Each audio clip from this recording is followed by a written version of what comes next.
And now we come back home, and boy, do we have opinions. Yeah, we do. And we're going to talk a little Dodgers, Padres, and all the rest of the National League West. And you're still going with this evil empire line. Here we are.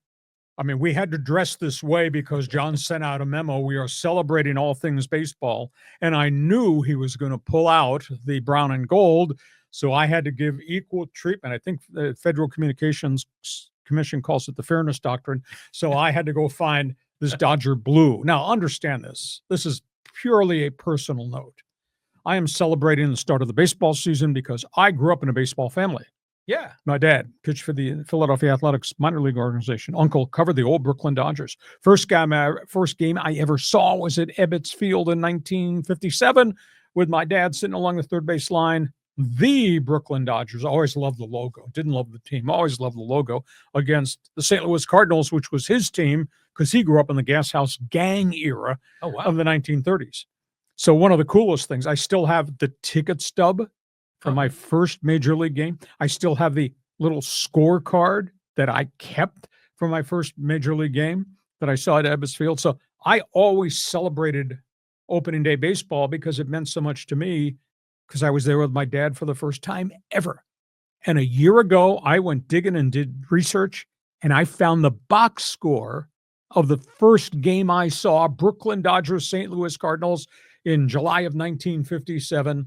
Larry Jackson of the Cardinals on the mound against the Brooklyn Dodgers. And that was the final year, Jackie Robinson, etc. So, I mean, that's what baseball means to me. Anyhow, cool. Evil Empire. No, they're not the Evil Empire. It's just a damn good organization with a big payroll and a lot of quality players. And I think a state-of-the-art special manager who makes things happen. It's team superstar. I'll throw this out, though. The Dodgers are the hunter, and the Dodgers are going to be hunted. Oh, yeah. The Dodgers are hunting for their second straight World Series championship ring, which has not been done in a long time. And there's no doubt the whole world is hunting down the Dodgers, the evil empire.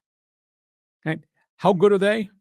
They're still my pick. They have 11 pitchers on the disabled list effective today with their home opener up in Los Angeles. Now, if there was no Blake Snell acquisition, I would think maybe the Dodgers and Padres might be even Steven.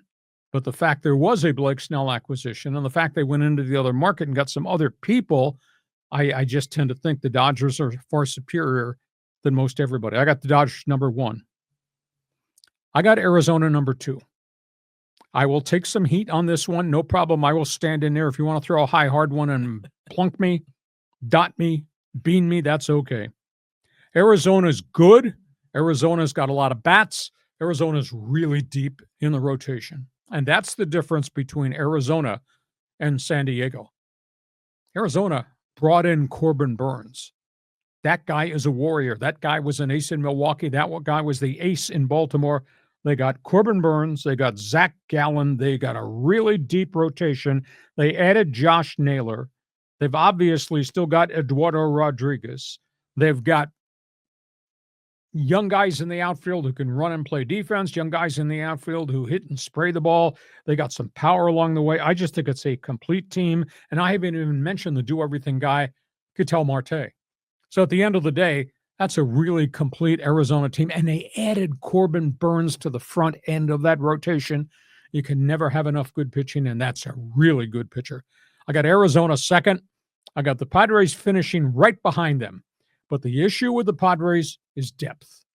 I love 1 through 5 in the Padre batting order. 6 through 9, holy cow, there's nothing significant there. Then you add into the question, do they have legitimacy in left field? Are they just going to throw away the bat and just let whoever is catching be the difference maker and catcher? And do you weather any more pitching injuries? Because there is no Darvish and there is no Musgrove at this point in time. And Waldron is ailing. The Dodgers front 3 is really good. But after that, 4, 5, and whoever the insurance policy starters are, to me, that's huge question mark. It's really iffy. And they have no depth at all. They can talk about, tough roster decisions at the end, blah, blah, blah, blah. They have no proven pitching depth.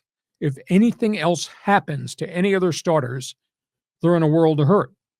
And the wild card is, well, you could always trade Cease or Michael King. But if you do that, I don't care what the haul is you're getting back. If you do that, you're getting rid of a lot of quality, veteran, credibility guys.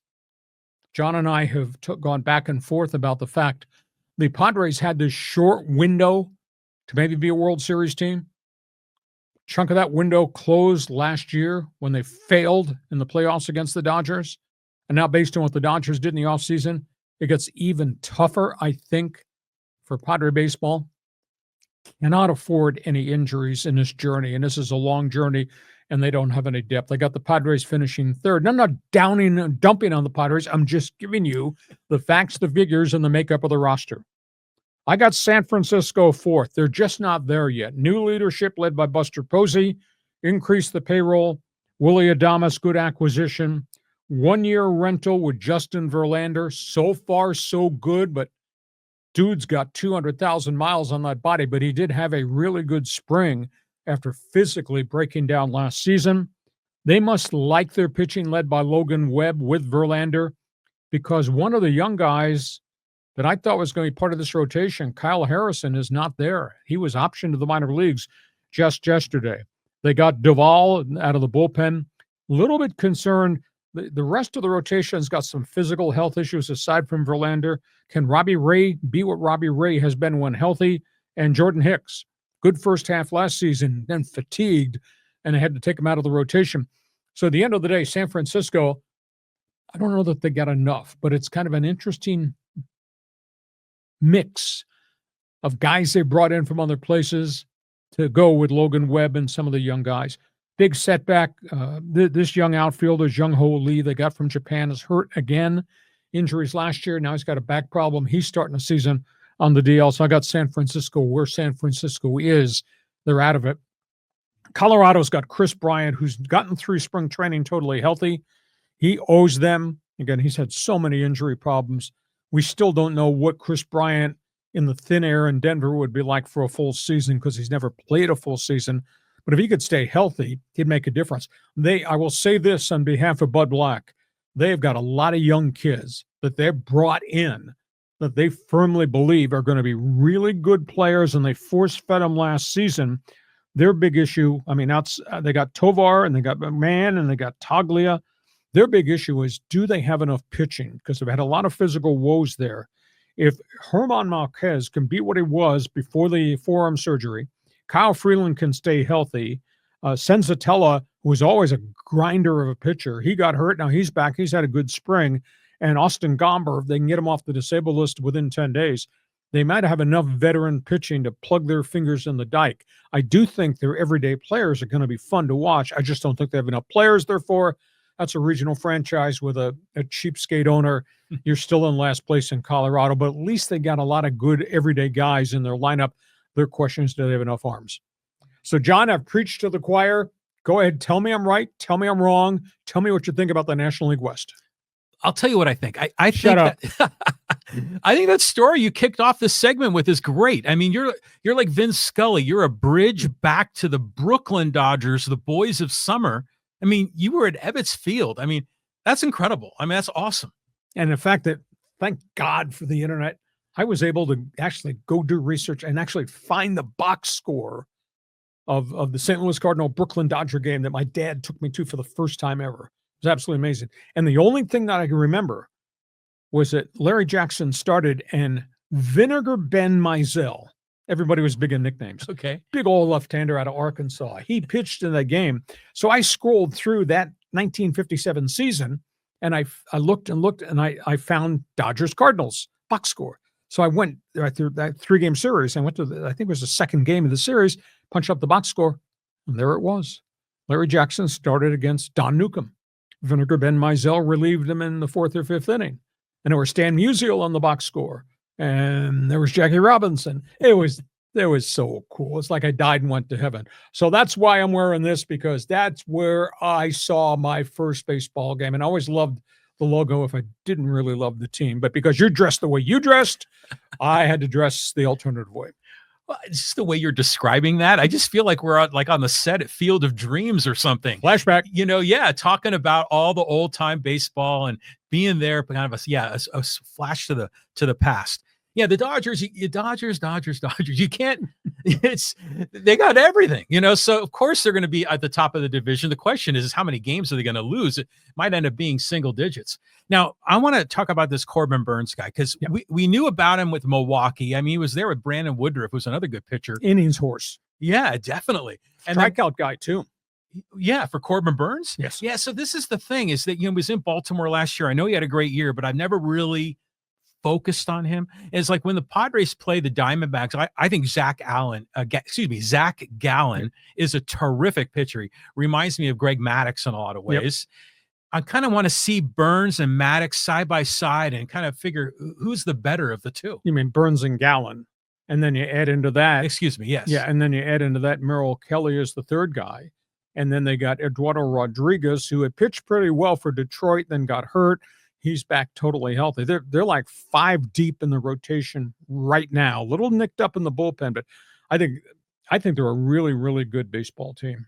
Oh, yeah. And they added Josh Naylor. I mean, so he's a hell of a hitter. Yep. So there's a lot of interesting things. Again, like the Diamondbacks were real stealth during the free agent period. They acquired all these guys, but it was sort of out of the spotlight. Yeah. But the minute they got Burnes, they said, I was surprised Burnes went there, but he went there because that was where the payday was. But boy, you put him at the front of the rotation. Good. Now, are you agreeing or disagreeing with me that the Padres 1 through 5 in the lineup is really great? I like their big 3 in the rotation, obviously deep in the bullpen. But that being said, if they have any problems, then they're going to have problems. Do you buy that or not? I mean, that's the logical take here. I mean, because you look at the guys batting 6th. You got Cronenworth is in that mix 6 through 9, but he needs to step it up. But all these other guys, I mean, it's like this whirlpool cycle of dudes that have been utility men or DHs and all these other teams. Brandon Lockridge, Gavin Sheets, Jose Iglesias, who else is there? Yuri Gurriel, Diaz, Martin Maldonado. I mean, you got to hope one of those guys has like a resurrection season, maybe 2 of them. Jason Hayward's got to hit at least 250 for us. But there's a lot to ask to get all your ducks in a row for this Padre team to kind of fire on all cylinders. Part of me says, the left hand says, all these guys that they brought in, these short-term rentals, they've had chunks of time, John, where they played very well. So if you brought in 5 or 6 of these guys, and 1 or 2 of these guys have a Jurickson Profar type season, you're right there. Oh, yeah. But if none of them do anything and they hit to where they've hit in recent years, which is why they're on the street, holy cow, then you got a problem. And the flip side of that, you haven't any more injuries to the front of your rotation, I think your elevator's going down.